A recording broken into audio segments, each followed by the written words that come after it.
one big concern of the government has been on uplifting the private capex. Were they discussed in today's meeting about this concern? Last year, this was her major concern that private capex So need to look, pull up. first of all, private capex is happening. Jobs are getting created, and all this is the benefits we are seeing of the policies that the government has taken. This whole idea of crowding in private investment through focusing on public investment, it is happening. In fact, in quarter two, the announcements of projects have been, I think, substantially higher than what it was in the past. Right, so it is happening, and the private capex as a percentage of GDP is higher than the pre-COVID numbers. So we are in the right trajectory. And remember, this is happening at a time when the whole world is under distress, right? And China is dumping stocks all over the world, impacting export potential, also impacting the Indian economy. So it is happening.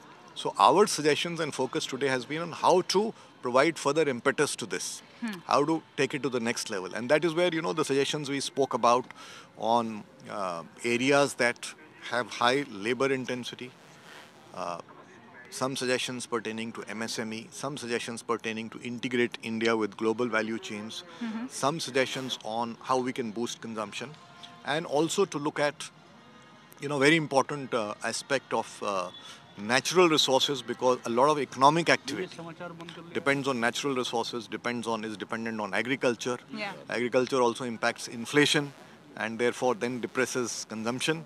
So how to build adaptation and resilience. So many of these areas we have discussed, and all of these will contribute to providing further impetus. Mr. Puri, you just spoke about global supply chain. Does the China+1 policy and government's, calibrated approach of moving away from it bother you as an industry?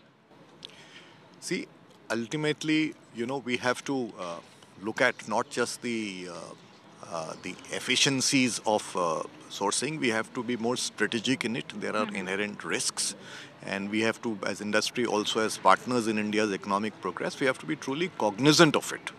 So we have to recognize it. So on a selective basis, we have to look at it. On a selective basis, we have to look at it and look at all the parameters, right?